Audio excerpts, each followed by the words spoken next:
As we go into the broadcast, sit back, put on your thinking cap on. You are the most intelligent radio and television audience in the world, and we just love you, and we don't care how you feel about it. We're going to continue to feel that way about you.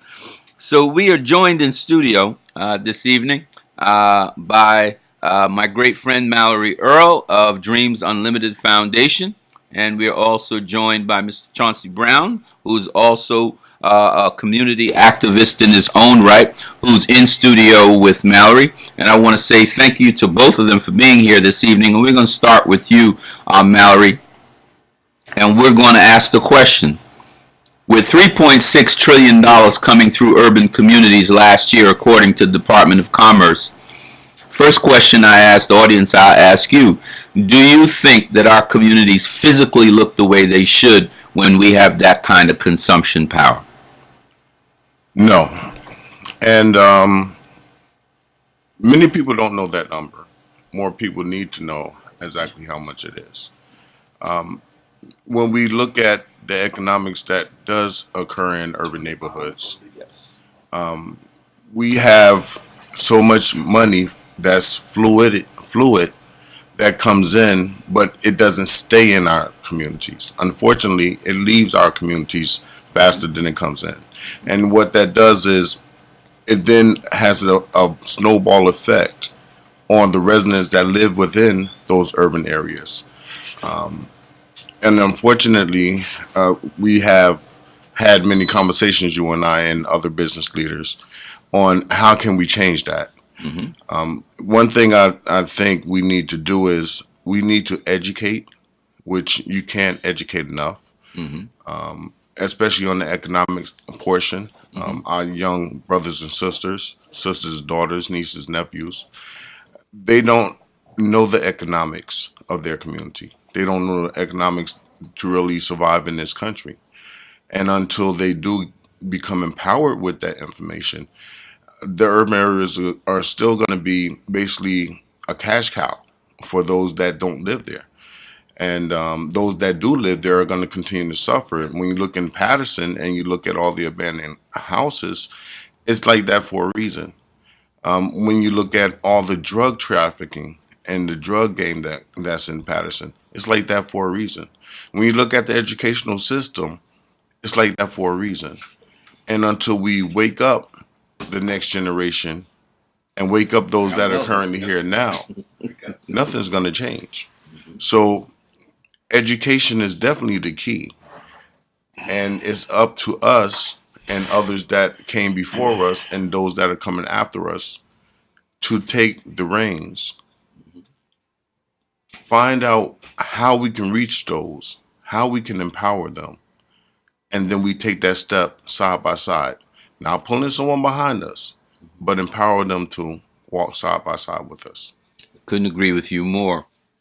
I guess, Mallory, if I ask you, do you think with $3.6 trillion worth of consumption power, our local economies are providing the job opportunities, the career opportunities, and the opportunity at generational wealth that they should? Do you think we are using that economic power in a way that is empowering and enriching our own community?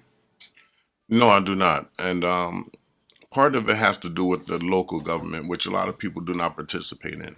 When you look at the numbers, as you mentioned, I'm big in the politics. When you look at the numbers, whenever there's a vote on the local level, a very small percentage of residents come out and actually vote.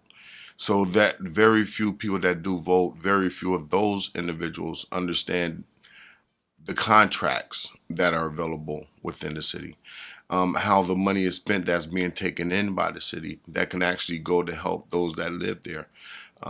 For instance, in Patterson, we have Roselli who does a pickup of our garbage. They do employ a few people from Patterson, but they're on the lower end of the scale. Most of the money from that contract leaves Patterson. Where does that money come from? It comes from Pattersonians.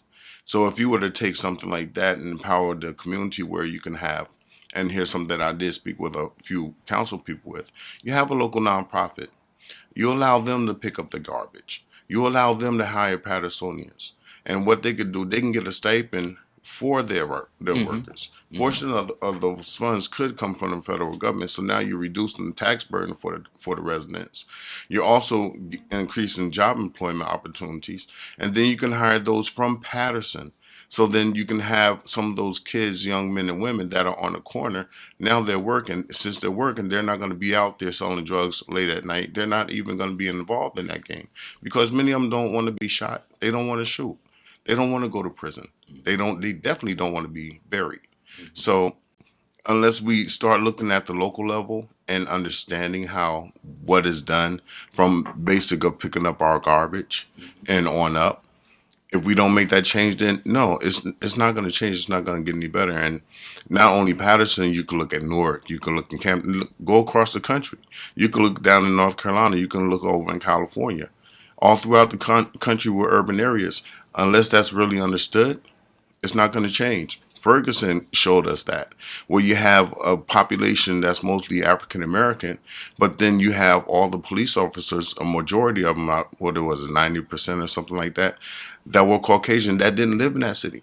So those residents were paying them to come in and occupy their neighborhoods. And then unfortunately we had the murder, and then all of a sudden now there's a light shined upon it. But if we knew the economics on the level of the community, we can force those changes. And once those changes happen, then we empower our people. And that's one thing that I did like that President-elect Trump mentioned when he was running for president, that Hillary didn't mention. He wanted to rebuild it in the inner cities. By rebuilding the inner cities, you have to rebuild the people. And if he does stick to his word, then people can become empowered with that knowledge. And then you can have nonprofits taking over the services in the cities, which they're going to provide more services, not only to those that they hire, but also to that family that's extended beyond the person that they hired. So little things like that can make a big difference. It takes those that would have the will, the fortitude, because unfortunately in politics you have those in power that are forceful as far as who they want to have certain contracts because they were political favors. Let's call it what it is. And as long as political favors are being done, the community at large suffers. Absolutely. Well, here's the thing, though. The interesting thing is, even if there were no government contracts whatsoever, urban consumers are still spending $3.6 trillion. Those contracts that you were just talking about, opportunities in the public sector, that would be bonuses. I'm just talking about what we're spending anyway. Another number for you. Last Christmas holiday season, urban communities spent on gifts $182 billion in 30 days. From November the 25th to December the 24th, urban communities spent $182 billion. Commerce Department says this year urban communities should spend $212 billion between November the 25th, Black Friday, and Christmas Eve. If we just held on to 10% of that, that's $21.2 billion that would stay to redevelop our communities, regardless of what government and public sector did. So the question is, how do we get this education out there? And how do we really get people to educate their purchasing power and now make it power that redevelops their own community? But you said something, you raised the name Ferguson. Yes. You raised the concept of law enforcement using fatal force. And I want to bring you in here, Chauncey, on this issue of gun violence and the use of fatal force. Do you think that law enforcement is responding appropriately to situations in which they are in pursuit of someone, or they identify someone that they think is involved in something? Do you think that the use of fatal force, as often as it occurs with people in our community, is appropriate? No, I do not. I do not think it's appropriate, and I think that if police officers have to use force to render or arrest an individual, they should be a police officer. Police officers are there to protect and serve. We should not feel harmed, threatened by the police. Okay, now if the police, if they have a fear going into a particular community, well, then that needs to be addressed, because now that is putting, as it's shown across the country, all of our children at risk of police brutality, police murders, okay? And then the justice system, on the other hand, sides towards the police officer, okay? Because of where we are in our communities. I've seen police officers act. I'll give you a situation in Paterson, New Jersey, last year. A police officer, Jamie Mejia, individual by himself, entered into an armed robbery environment, and by himself, he detained, arrested all three with no incident. Now, if one police officer can conduct himself in that manner when an armed robbery is in process, how come all other police officers cannot act in that same way? Well, I'd like you to answer that question because I'm sure you have an opinion on that, John. Well, I think it's twofold. One, you have to hire police officers that are from those communities. You can't hire police officers from suburbia and implant them in urban settings because they didn't grow up there. They don't know the people. They don't know the culture. They don't know the environment. So they're walking into a fearful environment. So they're not acting to protect and serve. They're walking or going into these communities in a defensive posture, ready to, as it is apparent with all the police violence, ready to attack. So the first thing that we need to do is look at, if we're hiring officers from suburban communities to work in urban communities, what type of psychological training or urban training or community training are they getting before they go into the streets? Because now our children are in jeopardy. Okay, so there has to be a mechanism in place for them to understand urban communities, urban settings, urban culture.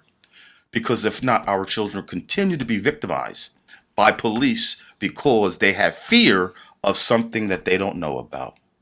I got you. On this, let's stay on this and just kind of unpackage this a little bit more. Why don't more young people from urban communities go to the police academy? Because it's not exposed to them. If you look at the institutionalized or systematic racism that is built into the political environment, it's about power and money. And most of those individuals are white. So that protection, fire department, I'm a retired fire captain. Okay, there were more people on that job. I was the 14th black fire captain and black firefighter hired in 1991 in an 85-year history of a city.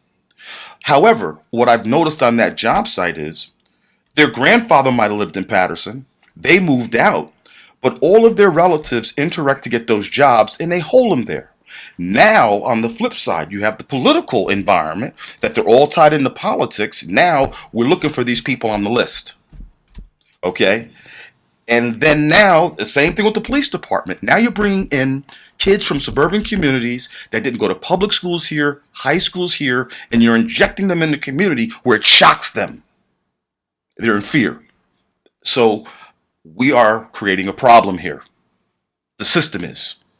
And if we don't educate them prior to entering the streets, I don't care if it's firemen or police, we're going to have problems like we've had in the past, whether it be from the fire department in the 60s to the police departments now in the 2000s, education and training. But I think a higher number of firemen and police officers, I would, if I was in office, would mandate that they have to come from the cities in which they live in, especially with the challenges cities present across the country.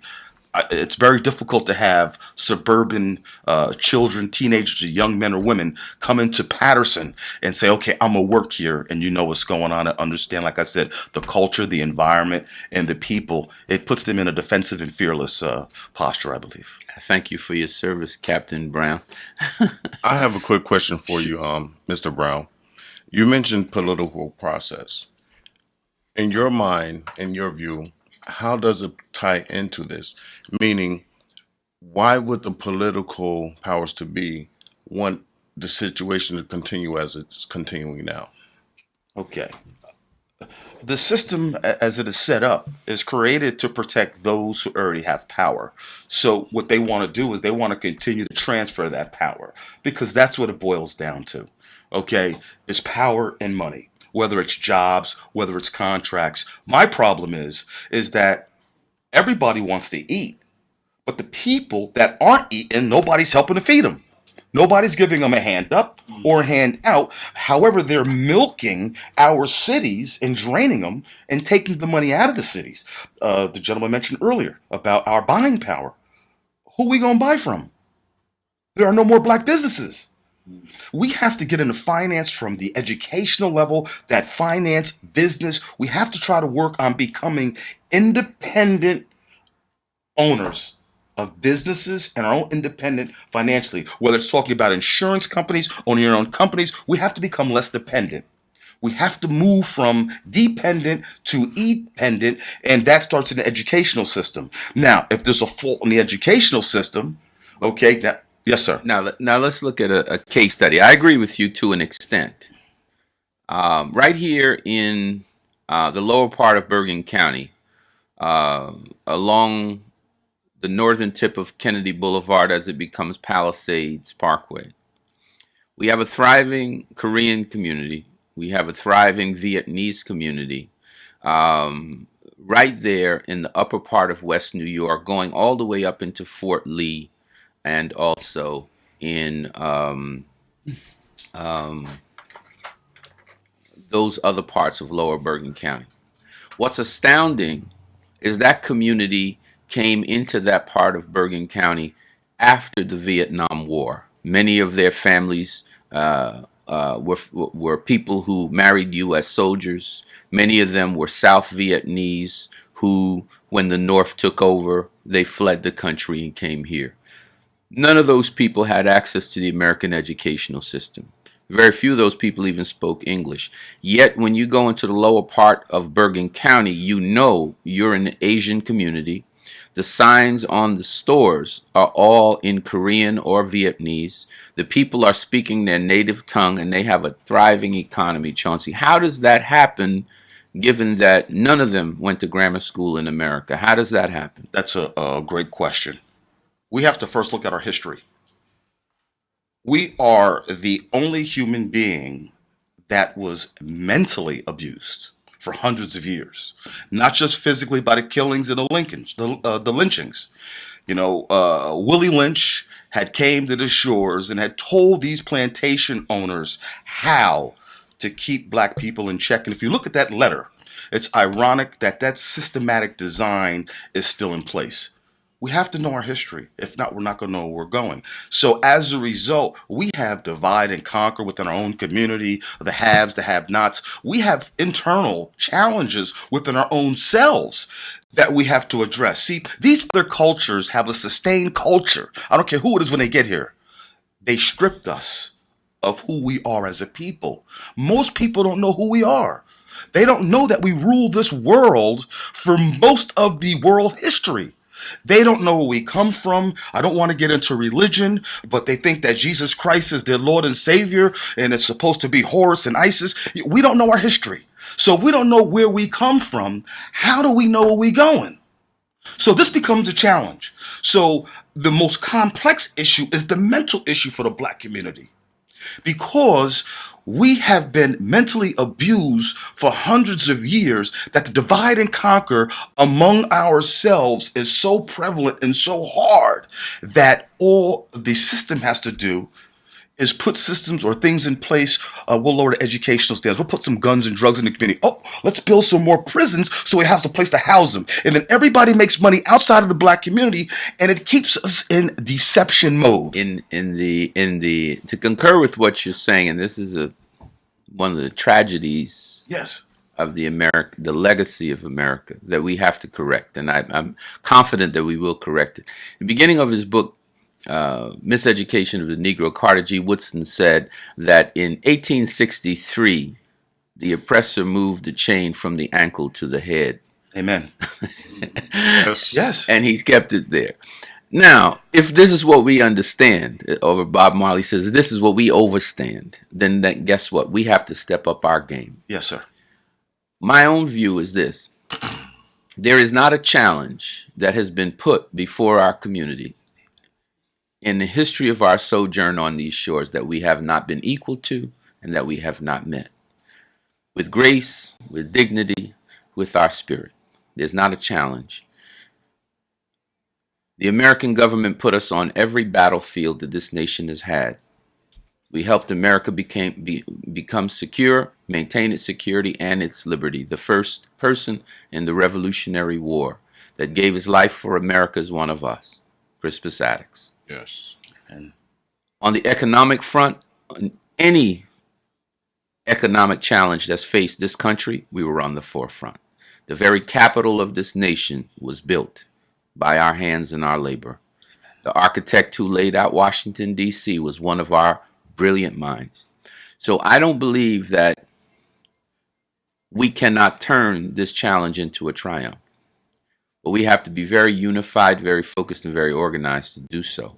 But I do agree with you, Brother Chauncey. We have to be clear that we have been the only group that have been opposed at every step. For every level of progress that we've made, we have been opposed. Whereas those Vietnamese and those Koreans who came were welcomed, given financing, given everything that they needed. Every time we advance, it's with a struggle.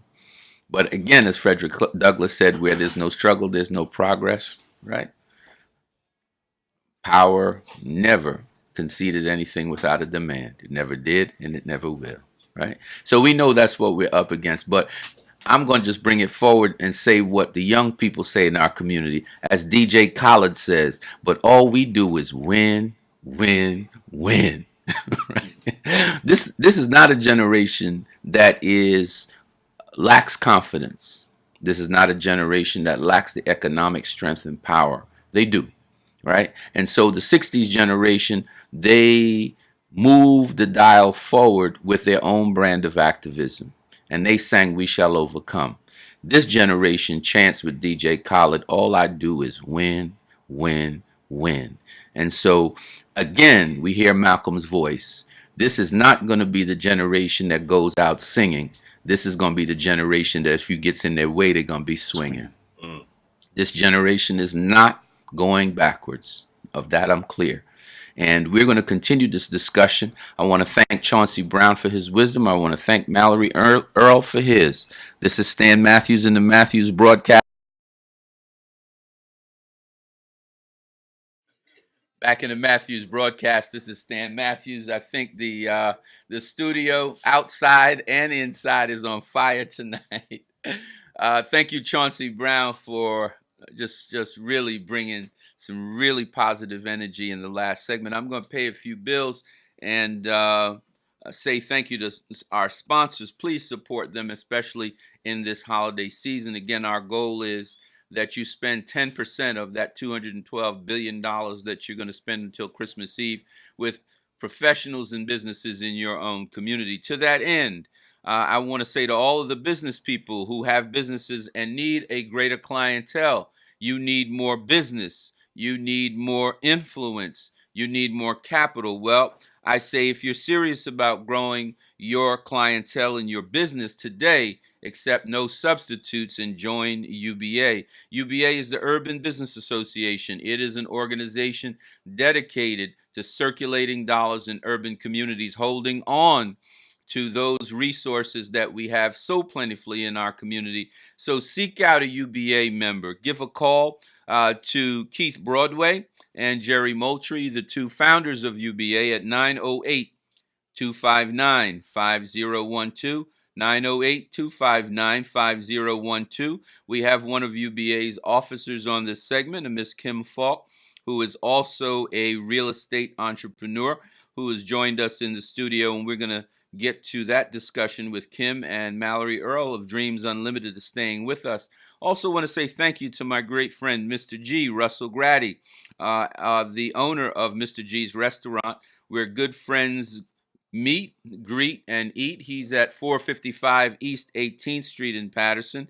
Probably the dean of all Black-owned businesses in the state. Mr. G has been an entrepreneur in the state of New Jersey for more than 50 years. More than 50. That's 50. More than 50 years he has run successful businesses. He is a real estate owner, an investor. He has supported all of us. He's supported nonprofits. He's supported for-profits. He's helped people that were down and out. He's helped people who are PhDs, and I don't mean doctors of education or medicine. I mean, poor, hungry, and driven. He's helped all of us. And so we want to say thank you to him. And you can stop by 455 East 18th Street, 973-782-4020, and sit down. He's always around. Say hello to him. He'll be glad to greet you and extend a hand of friendship and a hand of love as he does for all of us. Also, I want to say thank you and ask for your support for Alpha Digital Imaging. Mr. Cornelius Hill, who is the doctor of image, as I call him here at the Matthews broadcast. You'll always see him to my left in studio and right out front, making sure that we capture those moments for a lifetime that will always be with us, because once it goes into a digital image, we will always have it, and that moment will live forever. So Cornelius Hill can be contacted at 973-818-3020. 973-818-3020 for images that last for a lifetime. Also, Apostle Joseph Robinson, the owner of Jay's Soft Touch Car Wash and Detailing Center at 69 Montgomery Street in Patterson. The soft touch that makes you blush. You can go by and ask for Apostle Joe or any one of his staff. See them or call 973-510-1364. 973-510-1364, and go by Jay's Car Wash and let those folk down there know that the Matthews broadcast sent you. As I said earlier, I'm going to go out with a trivia question tonight, and the first person that calls in and gets this trivia question right will win $50 in cash and the choice of dinner for two at Sylvia's in Harlem, the world-famous Sylvia's restaurant, or Delta's restaurant in New Brunswick. So let's get going with Miss Kim Falk. Welcome, Kim. Thank you. I'm glad to have you, and Mallory's staying with us. Oh, I'm looking here. I didn't even tell you the live line again. The live line is 844-434-4367. 844-434-4367. And the trivia question is, what year and what month was the Emancipation Proclamation? What year and what month was the Emancipation Proclamation signed by President Abraham Lincoln? First caller to call in, $50 in cash and dinner for two at Sylvia's of New York or Delta's Restaurant, New Brunswick. Kim, want to continue this discussion about community development. Again, Kim, are you satisfied that with $3.6 trillion in purchasing power, that in your choice of professions in the area of real estate, are you satisfied that we own enough property, either investment property or residential, or are we in too many cases renters? No, I'm not satisfied.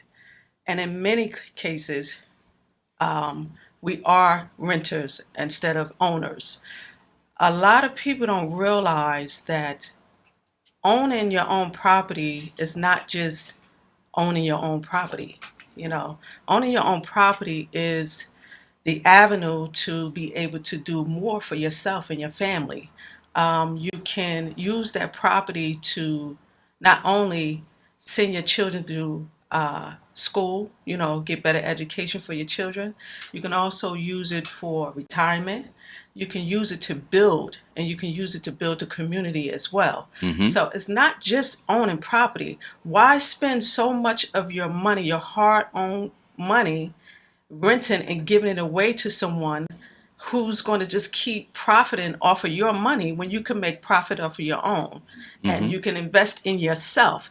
It's so easy. A lot of people think that it's so hard, that it's not, they don't have the funds, or they don't have the information to be able to own a home.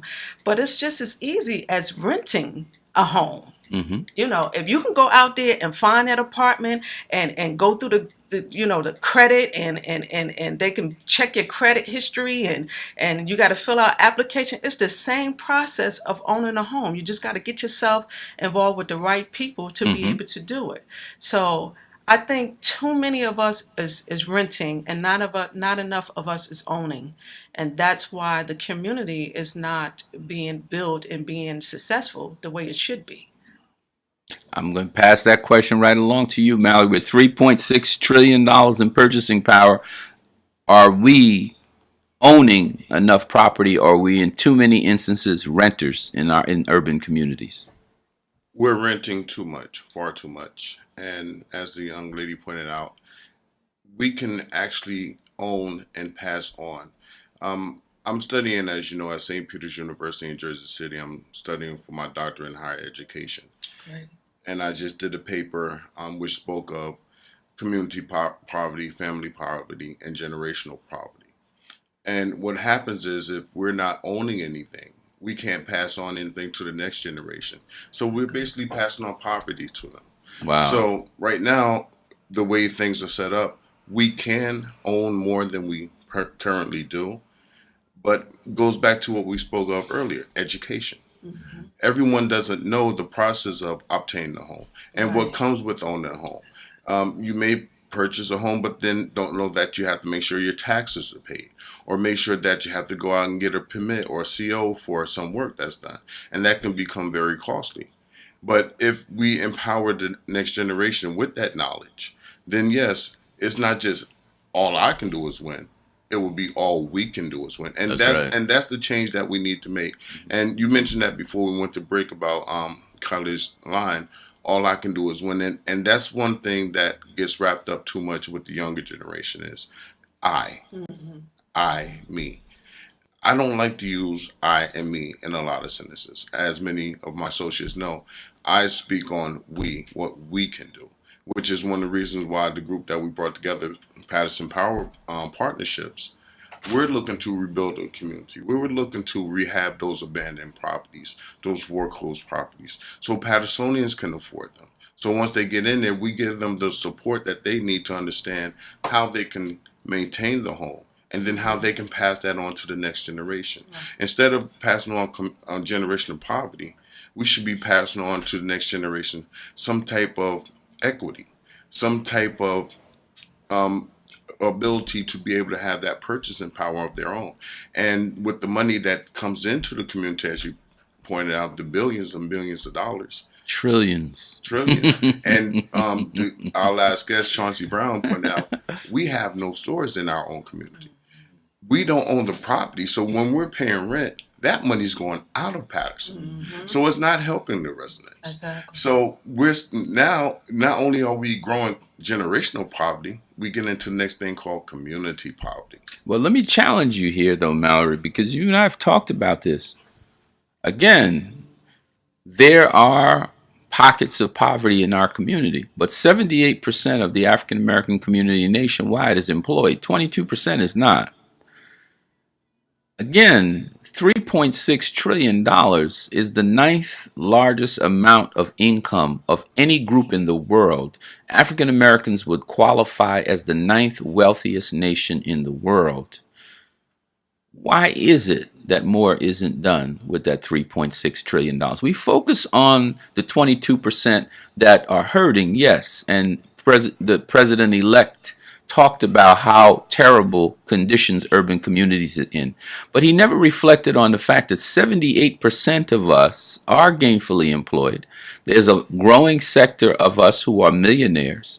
The last year in Forbes, Michael Jordan, Robert Johnson, Oprah Winfrey, and Jay-Z is knocking at the door. We now have 4 people on the Forbes wealthiest 400 Americans list. These people are billionaires.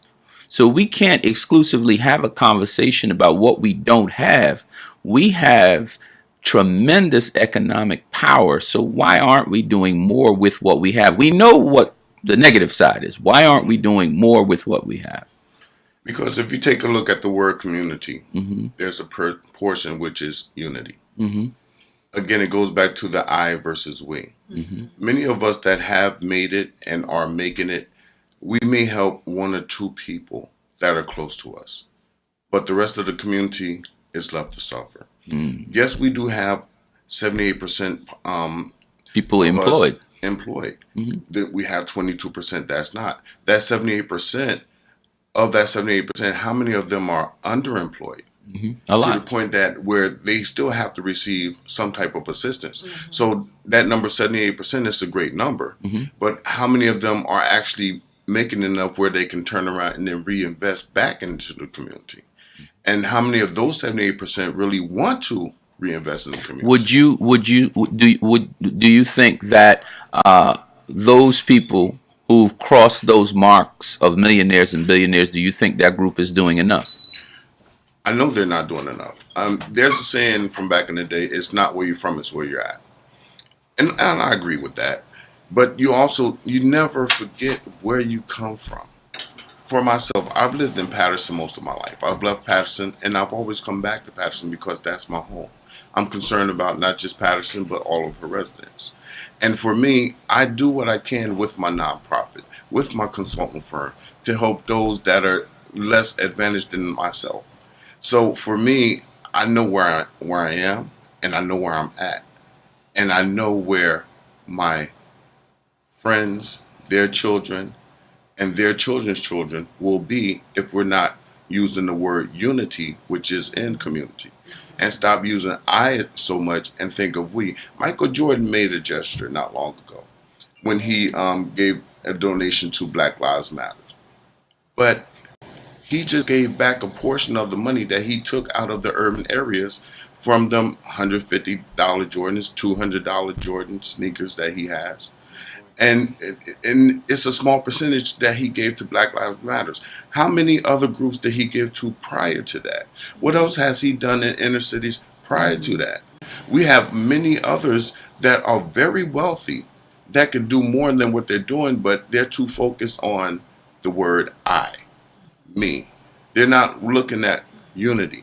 And as our last guest, Chauncey Brown, pointed out, we as a people, we've been mentally abused for several generations. And what that did was that broke up the unity that we had when we were in tribes back in Africa. Everyone looked out for each other. No one really lacked for anything. And that's where you did have the village that raised the child. Once we became here, we were stripped naked. We were stripped mentally. Everything that we identified with was taken from us, and we were forced to take on a new identity, which I can understand where the Nation of Islam, where Malcolm X dropped his last name a little and used X because little was part of his slave master's generations prior last name. So we don't have an identity right now. If you were to say, well, let's try to get some African Americans to migrate to the United States. Where are they going to migrate from? There's nowhere for African Americans to come from. When you come from any part of Africa, you're a Ghanaian African. You're South African American. You're not African American as we are. So as we look at our numbers and see that we're killing each other, we're dying off, and if we're not helping each other grow, soon we'll be extinct.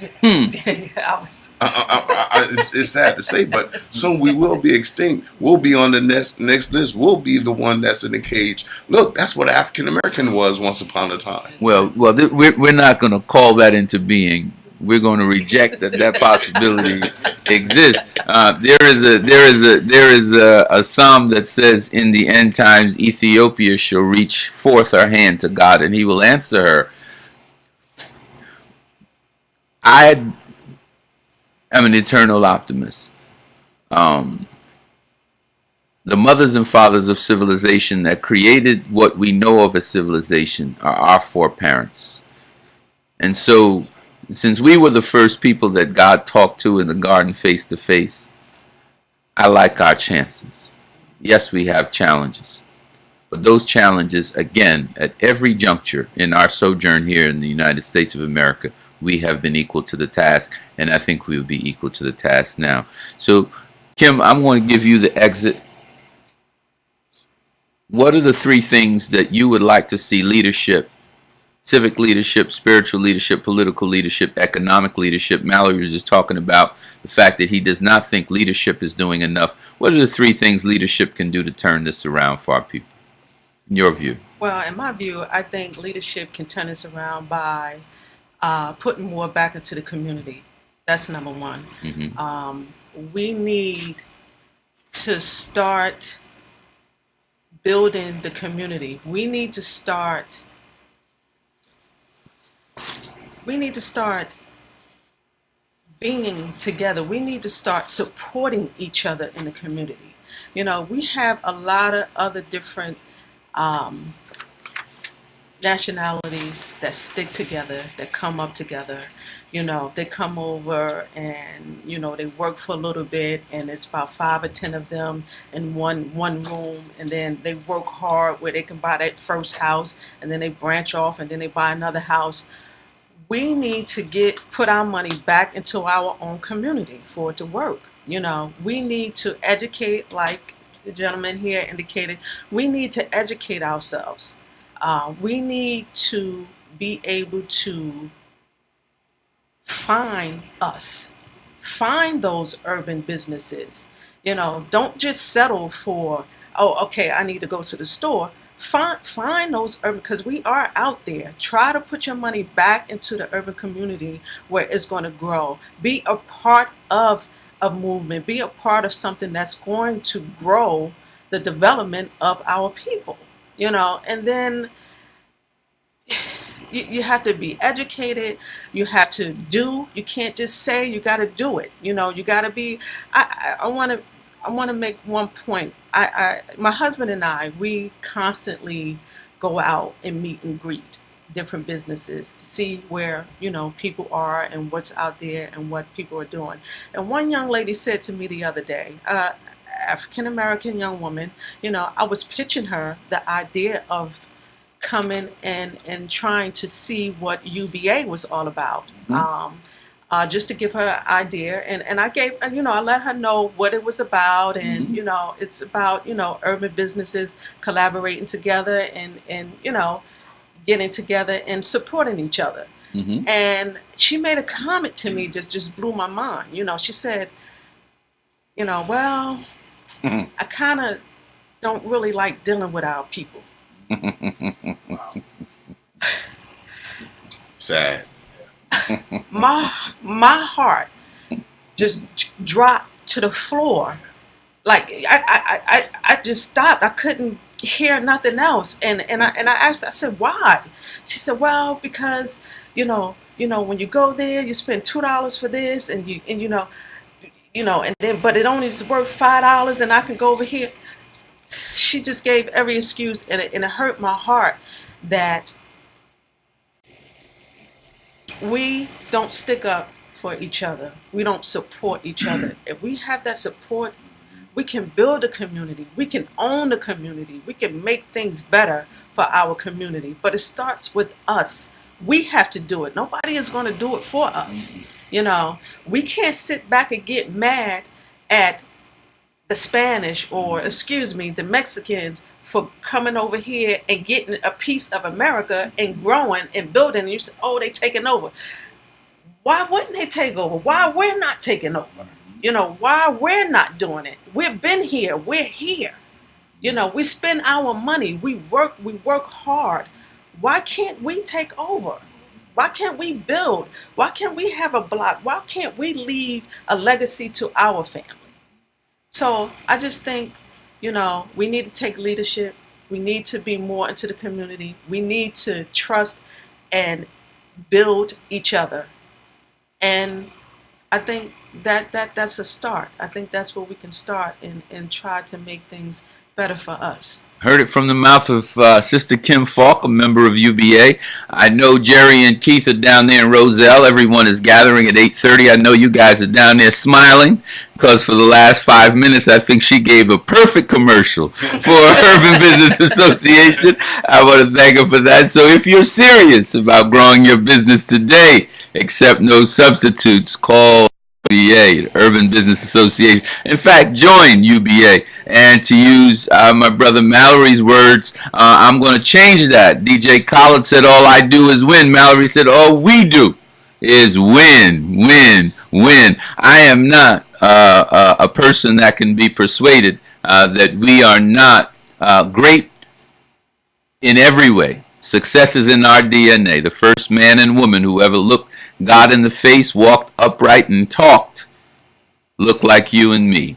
So Until we get together next time, family, remember, there are two types of people in the world: dreamers like you and dream killers. Embrace the first and run like heck from the second. For you are a world changer, born great and suited for success. Everything about you is divine. You just have to align your mind with your creator and make up your mind and say yes and go ahead and do it. This is Stan Matthews in the Matthews Broadcast, 91.7 FM, and streaming live on the World Wide Web at www.gemsradio.net. We'll see you again on next Monday. Until then, remember, dreamers, remember, world changers, we are counting on you so that the next generation can just win, win, win.